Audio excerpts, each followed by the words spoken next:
there. Joshua Layton has one draw, no losses. Oh, okay, so he's right. Yeah, 19 points. He faces David McDarby. Brennan DeCandio this round. Shahar Shenhar, who has one loss, is playing against David McDarby, who has no losses. So, welcome to round 8, and it is Rafael Levy against Matthew Costa here at Grand Prix Nashville 2012.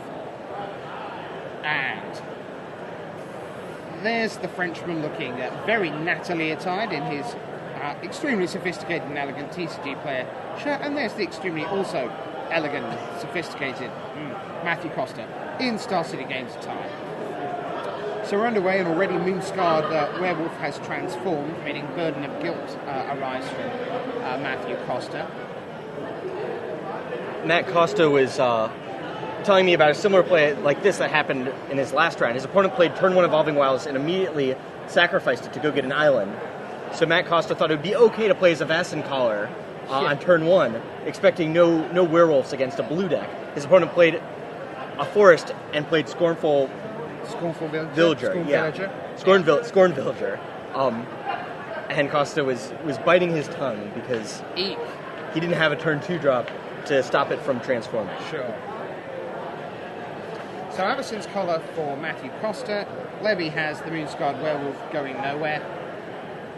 And Costa just passes and tap down. So this is obviously going to happen in upkeep to make sure that Levy doesn't get as far as using that 2 fat green mana. Which is probably delaying Costa somewhat, because you imagine he would have something to do with 4 mana. For sure. And Levy here comes out with casting Lingering Souls. And Lingering Souls again. And, as if by magic, 4/1/1 Flying Spirit tokens appear. That's going to be really tough for Costa to deal with. I mean, Lingering Souls, just once, as Midnight Haunting back in Innistrad was good. Imagine it twice. Yeah, and you sit there in the Costa chair, if you like, the Fireball Bone Flinger comes down. You kind of go, well, here's my red removal spell for a quarter of Lingering Souls. Exactly. Hooray! Need something like Scorch the Earth, or Rolling Trembler doesn't even... Scorch the Earth doesn't do it either, they have flying. But here, Rafael Levy will get in with his 3 spirit tokens. Costa this turn opting not to tap down the Scorn Villager in order to cast his Farbog Bone Filler.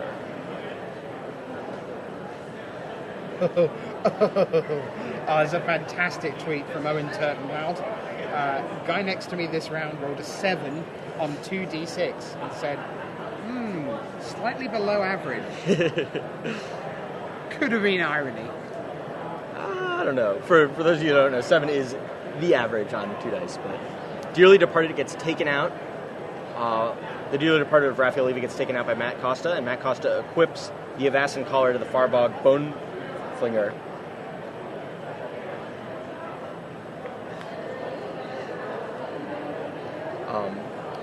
To drop Levy to 17.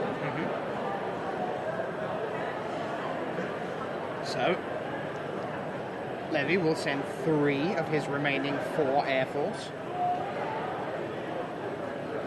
Of the 4 that began. And this 3 mana is for which of these 6 cards in my hand? Looks like Midnight Guard. Indeed it is.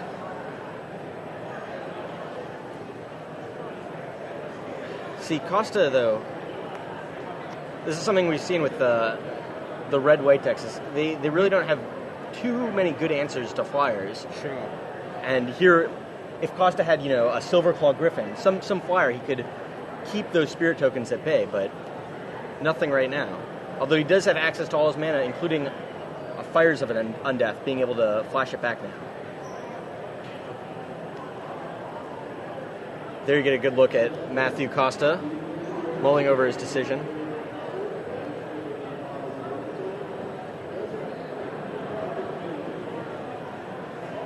He also has an Burial Rites in his hand. I can't quite see his graveyard, though, to see what he could get back. I don't think there's anything there. He needs something, though, to deal with the sort of presence, the board presence that Rafael Levy has. Yes. And what a board presence it is.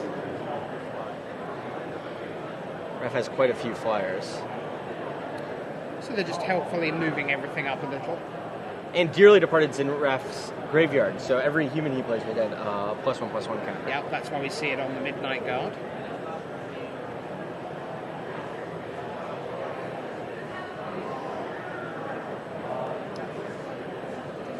Okay.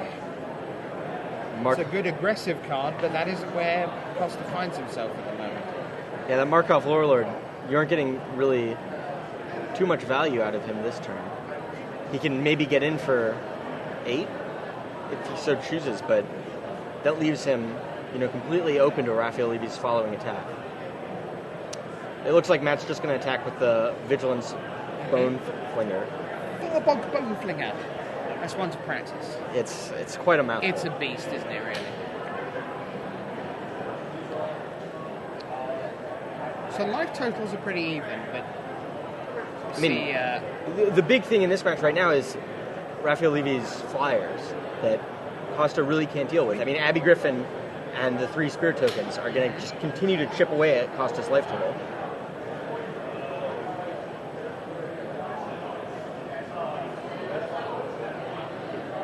Out of a red-white deck, I'm not exactly sure what Costa could have here to sort of get back into this game. Yeah, he's got Flare of Undeath sitting there. But I mean, at best, that takes out the Abby Griffin and another quarter of Lingering Souls. Fires of Undeath. I mean, that gets rid of the Abby Griffin. And another quarter of Lingering Souls. And another quarter of... So at least that's like one way back. Burden of Guilt, tap it down, smash you about the face repeatedly. None of this is going to be relevant. I mean, the one thing that's relevant is the Avassin's Collar will give Matt a 1/1 Flying Spirit token, if I'm not mistaken. It has to be a human to get the 1/1 Spirit token. Okay. So yeah, then Costa gets tapped down. Although this does open up Costa by trading away or trumping away the Bone Flinger to use his Unburial Rights to bring it back to try to destroy more creatures that way. So I think that's what he's going to do here. Yep. Bone Flinger comes back, kills the Abby Griffin. But still at 8 life, so in 3 turns' time, if Costa doesn't have an answer to those flyers, he's going to have to use that Fires of Undeath pretty aggressively. Yep. Which goes to 5, kills one of them, goes to 3. I wonder if he'll decide to kill one of them before combat, before it deals damage, or after it deals damage, to see if Raphael Levy has a better creature that he could kill with it. Or like attempting, for example, the Wild Hunger or something. Right. Because Levy has Shimmering Grotto down there, so it's the kind of thing that you might conceivably be playing because you want that little bit of red splash to go with your green Wild Hunger. So here, Levy's deciding his attackers. He wants to see if he wants to send in the Midnight Guard as well. The problem with sending in the Midnight Guard, again, is that Matt can trump it once more with his Farbog Bone Flinger and then have it come back into play by flashbacking Unburial Rights. So it looks like Raphael has decided it's worth the risk to let Costa do that. And now Matt is deciding whether or not he wants to Fires of Undeath, one of the Spirit tokens. It looks like he will. Matt's going to drop to 6. And post-combat, it looks like Ulvenwald Bears will come down for Raph. I wonder which creature he'll put the 2 counters on. Probably a Spirit token. To keep it out of range of the fires. Yeah.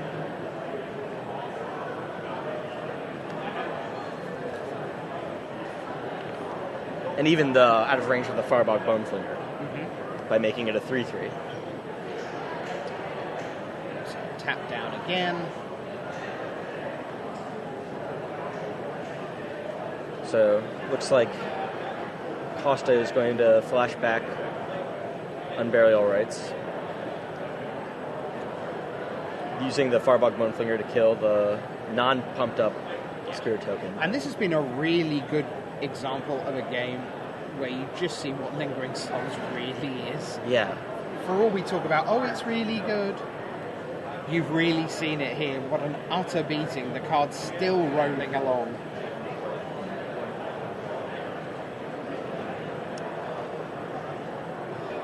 Some might say unbeatable. Well, it won the last Grand Prix. I wonder if it will win well, this if one, you want to too. put it like that, I suppose.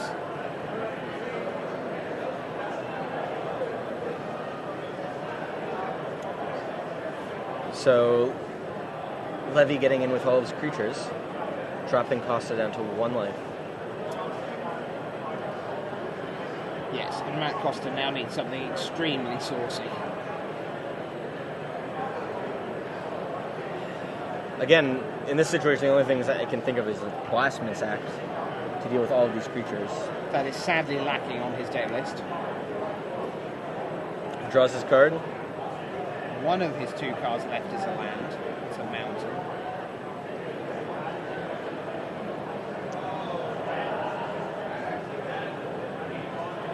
Lays the mountain. Is what he drew enough? So 6 mana is the Fire's flashback. I want to So tap down. I want to say that it's increasing devotion in his hand, but that's not going to be enough for that fire. And Matthew Costa loses the first game here in round 8. And again, the important thing in that match was definitely the turn 5 Lingering Souls flash attack for Raphael Levy. Those flyers were just too much for Matt to deal with. Absolutely. So I imagine you know quite a lot about Raphael Levy by now.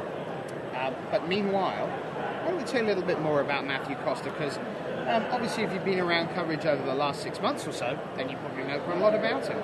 But if you don't, you've probably never seen this young man before, or very rarely on coverage.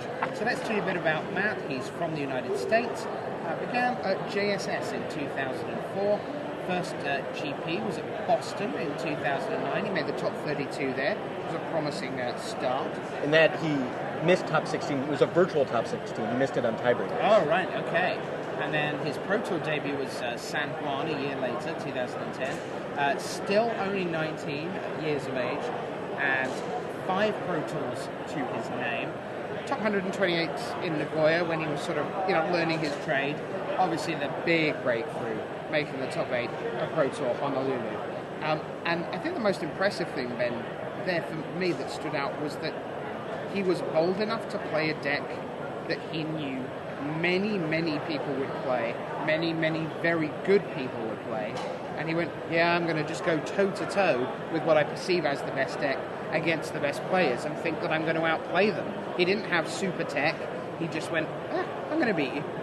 Yeah, I mean, Matt really believes in himself. He really thinks, he is a very, very good player, but he really believes that his skills are up to snuff. He really thinks that he's on the same level as many of these pro players, even if those people don't know that he is actually on that level. Sure.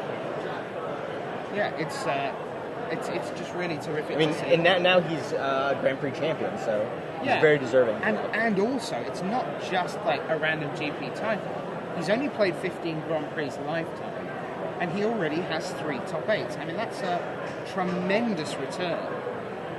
To put that in rough context, that's basically saying 20 Grand Prix top 8s by the time he's played 100. Now that's Shuhei Nakamura league, who is now playing in his, I think this is his 126th individual Grand Prix, So 15 Grand Prix, 3 top 8s, Kansas City last year and Montreal in 2011 as well. And then in the final at Baltimore, he defeats David Shields to take the title. So one of the youngest pro players up against arguably one of the greatest of all time, Raphael Levy, who, as we said earlier, has overtaken Kai Buddha for the all-time pro points lead over the 500 mark. I've known Matt for a long time, and I remember that virtual top 16 of his at Grand Prix Boston, his first Grand Prix, was crushing to him because he saw people like Owen Turtenwald and AJ Soccer make that top 16 because they had buys. They had 3 buys, but he didn't have 3 buys, and he didn't play another Grand Prix for a long time after that one. Yeah, I mean, we can't make any bones about it. The buys favour the people with buys. Yeah. Right? And it isn't just about rounds. They favour people with buys in round 1, in round 2, in round 3, in round 7, in round 13, in round 16. They favour you all the way. And if you've ever finished 9th, because you had less than 3 buys, if you finished 33rd in a Grand Prix, because you had no buys, not that I'm saying I ever finished 33rd in a Grand Prix with no buys, but you know that buys are important, and Matt Costa learned a powerful lesson that day. Yeah. How many buys do you have this weekend? 3. Is the correct answer.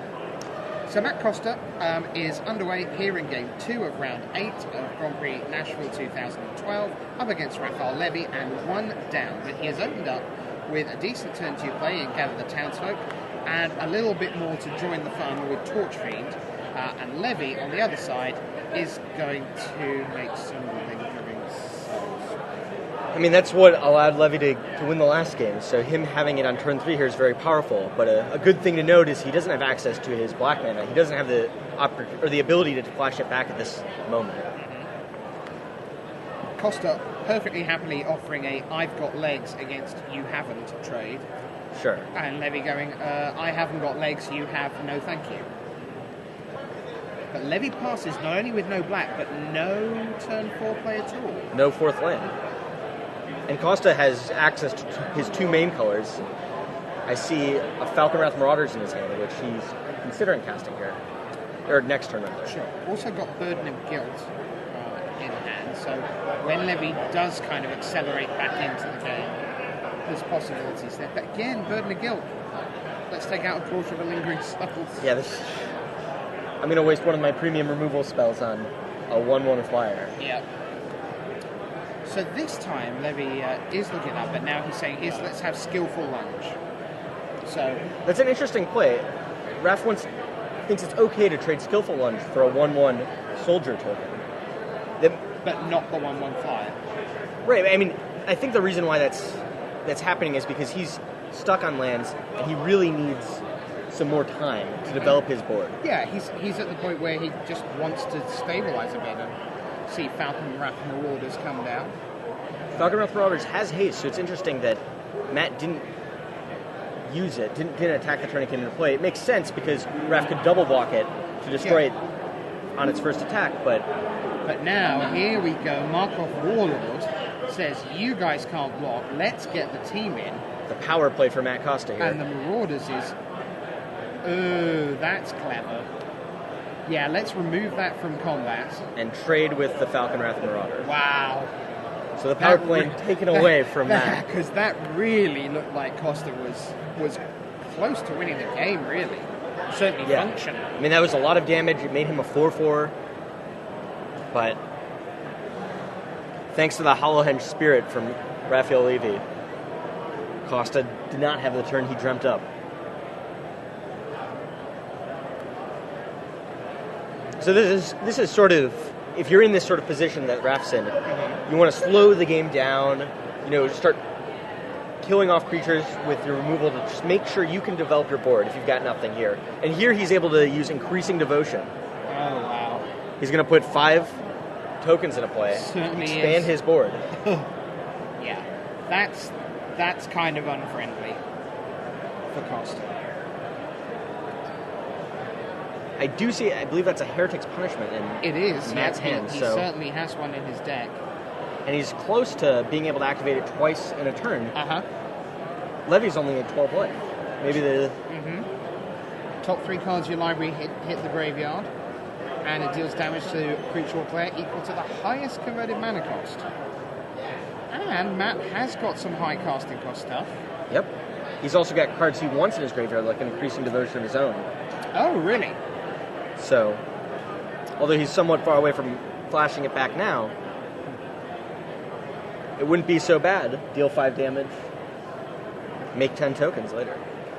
briefly saw in the background Caleb Durwood and Lucas Jaklowski. They are both at 7-0. And there is the punishment. Now let's see if Costa will have enough time to make good use of that punishment.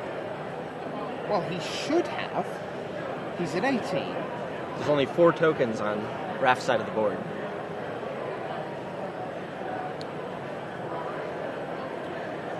I also see a Geist Flame in Matt's hand, so that should be able to take out 2 of the flying tokens, the Lingering Souls tokens. Yep. Which would buy him even more time.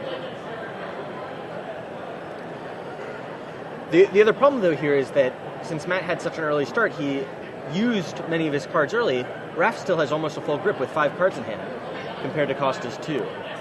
So you know that Raph will have firepower for the rest of the game, whereas Costa will, for the most part, be playing off the top of his deck and playing off of his Heretic's Punishment. Raph finally, with his black mana, is able to flash back that Lingering Souls to put 2 more tokens into play, and Matt takes advantage of his Geist Flame to pick off one of those tokens before his turn. So Costa has 6 mana. Wouldn't mind that being 8. 7 mana now. Yeah. Still has that burden of guilt that's been sitting there since the beginning. Still with nothing really meaningful to do with it, right? Yeah. None of Levy's creatures are good enough that you want to waste that enchantment on it. So Costa here thinking about whether or not he wants to attack with this Warlord. On the pro side, he can get in for 4 damage, and that's 4 damage closer that Levy is, that he is from burning Levy out with Heretic's Punishment. Mm-hmm. Alternatively, he can hold it back, block one of the soldier tokens. But first, I think he's going to go ahead and Geist Flame away the Spirit token, put a Burden of Guilt on the Wolf, and then get in for 4. Right. A good play on Costa's part. See, round about now, you'd want Simoon if you were Matt Costa. Red and a green, Simoon deal instant. Simoon deals 1 damage to each creature target opponent controls. That would be pretty good. I think we can accept that would be a reasonable invasion uncommon to use round about now. I think Levy might have a problem with that. I might call a judge if Matt were to cast that. Oh, not the problem of seeing all his guys in the mid. Because I think he would have a problem with that too. Sure.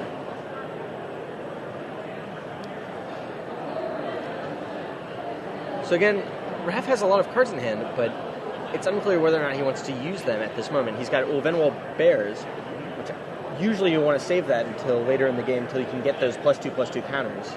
Yep. Those 2 +1/+1 counters, sorry. So he's deciding how aggressive he wants to be.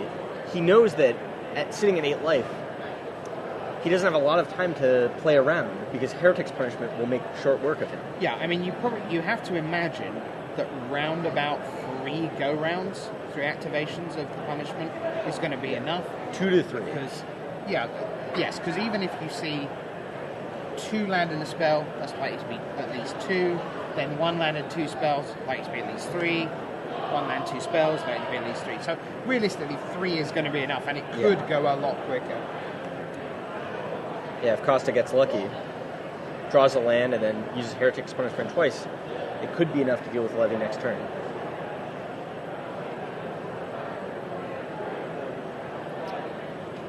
Levy counting the damage up. And then sends in because he knows he's running out of time. Good play on his part. Midnight Guard, Ulvenwald Bear. End of turn, Matt chooses to tap down the Wolf. Mm-hmm. So Matt draws his card. Was it a land? Texan gets trumped by the Ulvenwald Bears. I wonder how much suspense Matt's going to give us. Well, okay, it is a land. So now we have the double activation. He's going to pass the turn. Do your worst this turn, knowing that you're going to get hit by Heretic's Punishment 2 to 4 times before. Yeah. So this is it. Yeah. Right here, right now. Levy pretty much needs to win this turn. He's only representing 4, maybe 5. 6, maybe 7 damage. This is all moments of heroism territory. Gain some life. Maybe. I mean, it's tough because Matt has to make a decision as to whether or not to use the Burden of Guilt or activate the Heretic's Punishment twice. Yes. In most cases, you're almost definitely going to want to use Heretic's Punishment twice, but... And Levy has to be careful because he wants to hold back maybe 1 or 2 soldiers just in case. There's a lot going on this turn. This is great. Because also, Costa doesn't block. Levy pumps something maybe. Then Costa's like, okay, it might not be lethal, but if I don't kill you with Heretic's Punishment, it certainly will be shortly thereafter. So, Somberwald Spider for Levy. So here we go. Top 3. 4 damage from Abby Griffin. Top 3. Again. Crossway Vampire. Levy's gonna... So Levy's to 1. And Fires of Undeath. For flat. Went there. Yeah, so there's no flashback yet. Heretics Costa, again. Yeah. Day. Levy wanted to see the 3 cards, get more information about Matt's deck. And he sees an increasing devotion there, which is actually a pretty important card to see. Indeed. It was something we were talking about with Rashad in the last round. We saw Glacier he was down to top decking, and he drew a forest, and he played it. And he just went, oh, okay, so no possible way to get more information out of these. Because I think it was game 3, but even so, kind of, there's lots of little bits of information to be gleaned from Magic. Yeah. Even when things are either looking like they're lost or they just are completely lost. So Heretic's Punishment doing the business for Heretic's Punishment over Lingering Souls. Costa found a solution to Lingering Souls that day. Just about, yeah. I mean, Heretic's Punishment is such a powerful card that... Yeah. Maybe... So it looks like Costa's boarding in a Faithless Looting. An interesting card we saw Owen Turnwald use to good effect earlier in this tournament. And a card, of course, that Raphael Levy is currently kind of synonymous with because of the Freaks deck from Honolulu. One of these 2 is about to be done at a very disappointing 5 and 3, because remember, 5 and 3 is actually 2 and 3 for these 2. It's a losing record after 5 rounds. Both of them have to... The winner of this still has to win another round in order to make day 2. Oh, sure.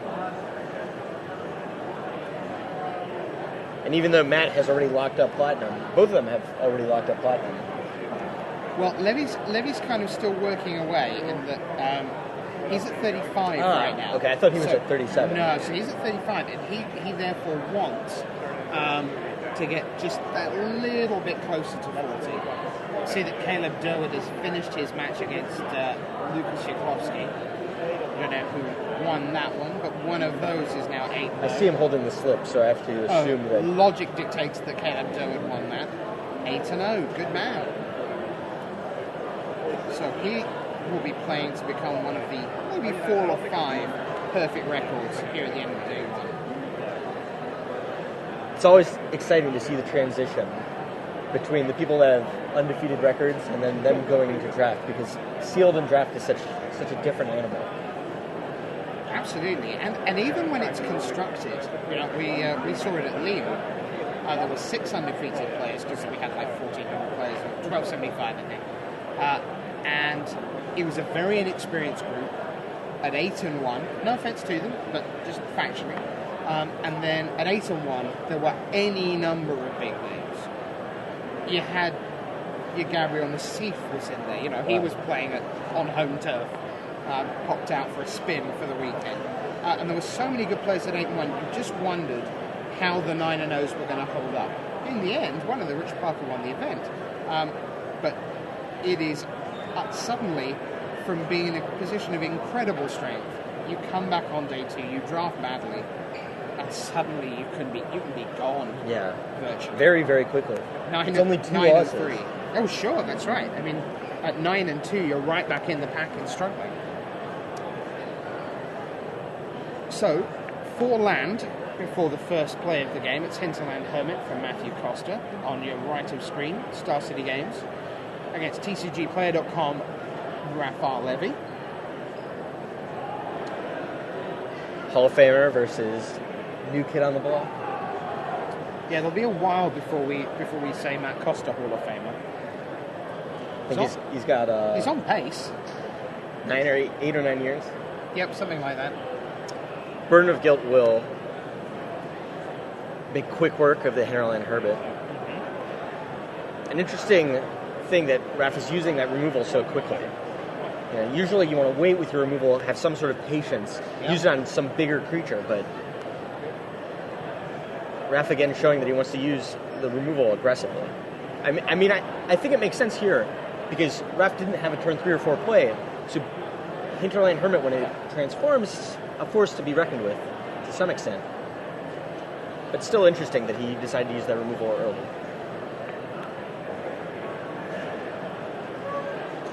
Matt follows it up with Mausoleum Guard. Young Wolf. Interesting that Raph's first creature of the game is a 1-drop. I like that card. I mean, it's not super or anything. I like small cards that do small things well. It's interesting. I'm not exactly sure how powerful it is in some of the green decks when it's completely outclassed by something like Dark Thicker Wolf. But sure. It's also moderately outclassed by Increasing Devotion. Yep.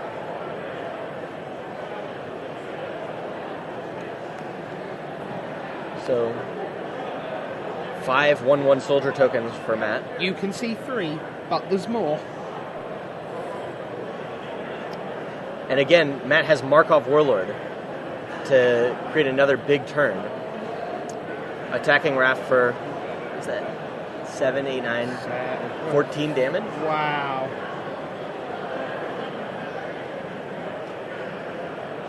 And at that point, anytime Heretic's Punishment comes along, Raph's virtually dead. Even Geist Flame. Oh, sure. Yeah, that's half his life. Yeah. I'm not sure if Matt has a Brimstone Volley. Overwhelming favourite for Costa now. I mean, that one turn shows the power of a card like Markov Warlord. Being able to make 2 creatures not be able to block and have a 4/4 haste card. A haste creature, it's amazing. 14 damage in 1 turn is a lot. Raph here tries to play catch-up by playing 2 creatures here, Abbey Griffin and Gastaff Shepherd. But it looks like Costa has Burden of Guilt to tap down the Dearly Departed and attack in for enough damage. And Matt Costa wins round 8 here at Grand Prix Nashville against Raphael Levy. So, do you want to have Matt try his hand at this sealed deck we've got here? We would love to. I think perhaps if we can find out whether he's willing, because